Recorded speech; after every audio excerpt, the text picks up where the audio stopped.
In a town of 120,000 potential football fans, the football team draws the following attendees per game at the various prices shown.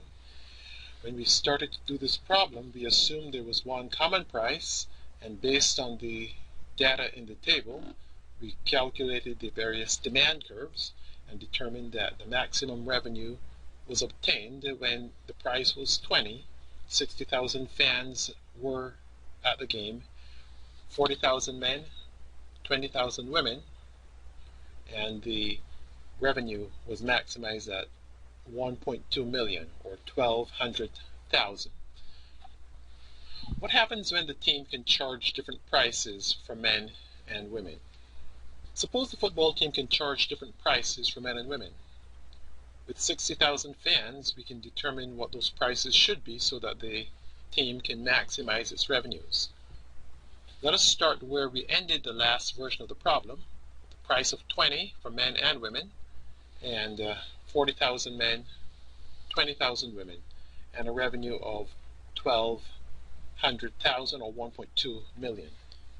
It should make sense to us that if we were to charge different prices for men and women, we would make a different amount of revenue. You will notice in these problems that price discriminating or charging different prices for men and women always yields a higher revenue than if you were to charge a single price. So what we're going to do is to start by raising the price we charge to men and lowering the price we charge to women, subject to the constraint that we are admitting 60,000 fans. So we're going to push the price for men up from 20 to 25. When we do that, notice that fewer men would come to the game because of the higher price.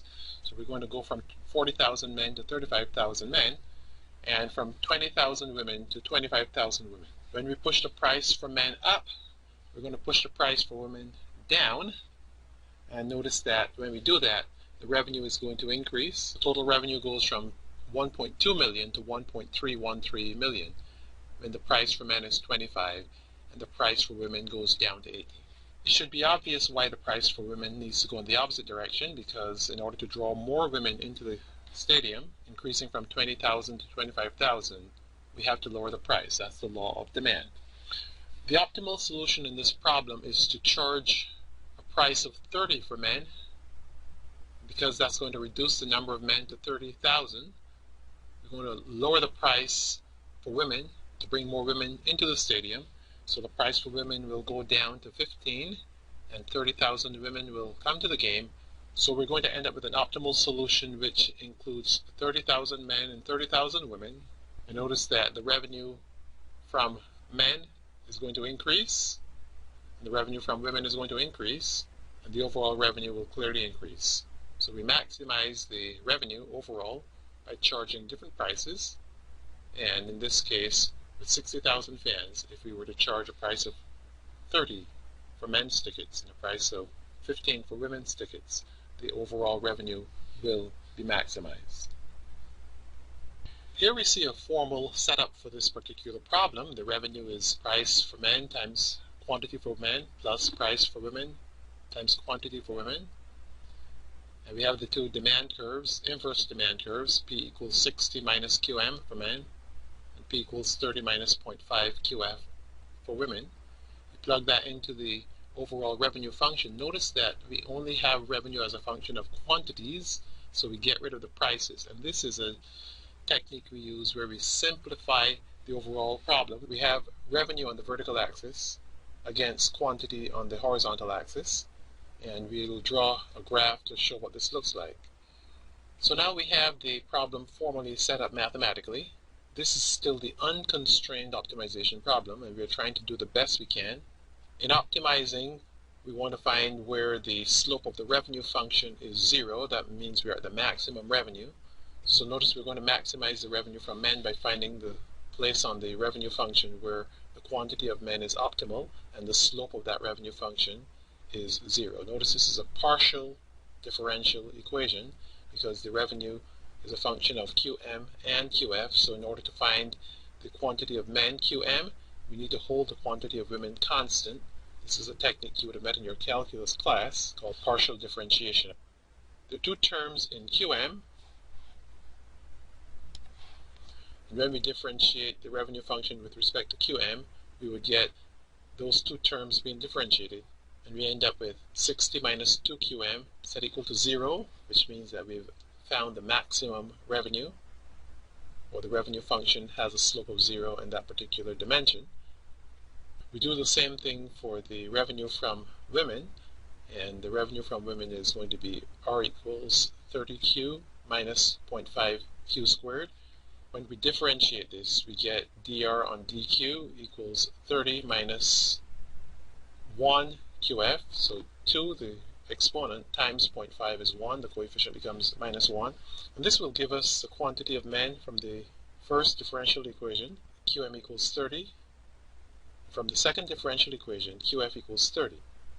This is coincidental, and when you plug 30 back into the two demand curves, QM equals 30 tells us that the price for men is going to be 30, and QF equals 30, half of 30 is 15. This tells us that the price for women will be 15. So we solved the problem, and we got QM equals QF equals 30, PM equals 30, PF equals 15. And when we plug this into the overall revenue function, we get the revenue to be equal to $1.35 million. Our problem asks us to reduce the number of fans from 60,000 to 30,000. And here, based on my spreadsheet analysis, I can tell you that when we start with a price of 30 for both men and women, charging the same price will result in no women showing up at the game because of the demand for women at this particular game. 30,000 fans, all men. This gives us a revenue of 900,000. And as we said, when the capacity of the stadium was 60,000, we're going to increase the price for men because men have a more inelastic demand. Increasing the price for men will draw fewer men into the ball game. So at a price of 35, we have 25,000 men. Because we want to fill those extra seats with women, we have to lower the price for women. So the price for women goes from 30 to 28. And notice that the revenue goes from 900,000 to 1.013 million, or 13,000. The optimal solution here is determined by further increasing the price for men. A price of $40 for men brings in 20,000 men. In order to fill the other 10,000 seats, we need to lower the price for women from 28 to 25. Notice that the revenues now will become $1.05 million, and that's the best we can do. You can try to go a little further, raising the price for men a little further. Notice that the revenues decline, and therefore we found the optimal solution at price for men of $40, price for women of $25. I want you to pay particular attention to the fact that the price difference here is $15, and this is the same price difference we got earlier in the problem. Let's do one more iteration of this problem, and we're going to increase the number of fans to 45,000. As we've been doing earlier, let us start by charging the same price, $25. According to the demand equations, then we'd have 35,000 men, 10,000 women, and the revenues would be 1125,000, or 1.125 million. We've determined that because the demand for men's tickets is more inelastic, less responsive than the demand for women's tickets, that we can raise the price for men and make more money. So let us raise the price for men's tickets from 25 to 30. That will bring fewer men into the game. We go from 35,000 men down to 30,000 men. So these extra 5,000 seats are going to be filled by women. In order to do that, we must lower the price of women's tickets from 25 to 23. And notice the revenues go from 1125 to 1238. The optimal solution is shown when we raise the price of men's tickets to $35. This brings 25,000 men to the game. Because of the capacity of 45,000 fans, we need to fill the other seats, 20,000 seats, with women. And in order to do that, we must lower the price for women to $20. Notice that the overall revenue goes from $1238 to $1275,000, or $1.275 million. And I draw your attention again to the fact that the price difference is going to be $15. This is a pretty intriguing conclusion, and you should expect this conclusion of a price difference that's constant, regardless of the capacity of the stadium. This will turn out to be the optimal solution. I want you to keep this in mind and think of ways to generalize this particular problem. The formal analysis for the problem of constrained optimization requires that we set up the revenue function subject to the constraint. We're going to start with the capacity constraint of 45,000.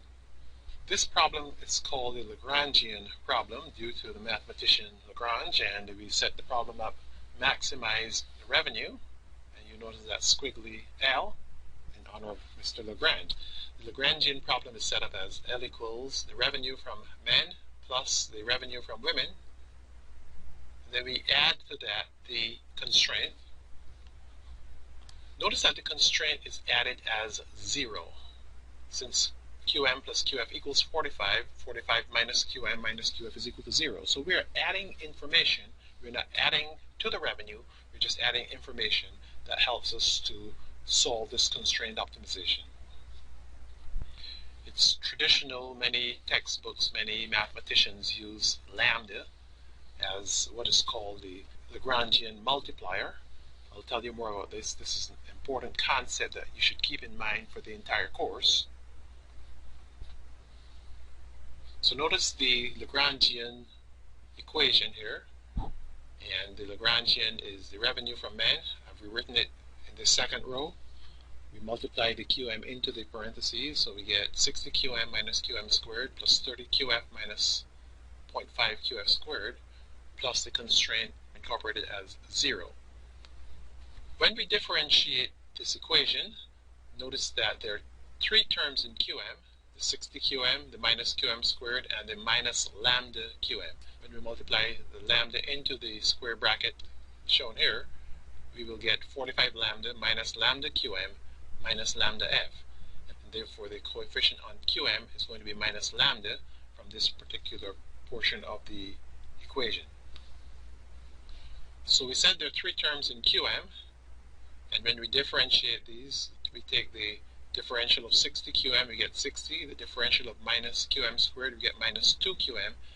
And the differential of minus lambda QM, we get minus lambda.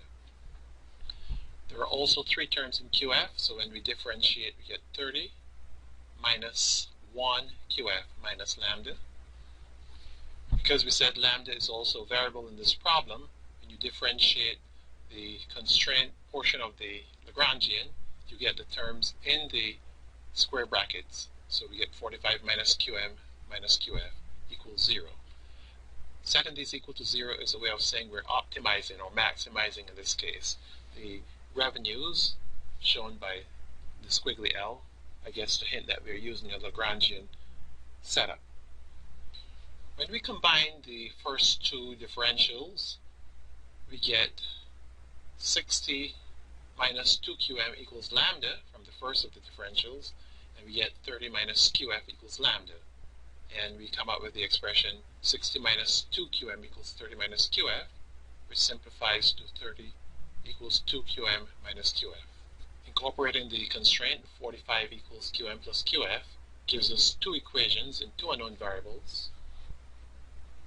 And we can take these 2 equations and solve simultaneously. In fact, it's relatively easy here to sum the 2 equations, and the QFs will cancel. So we get 3QM equals 75. Divide through by 3, we get QM equals 25.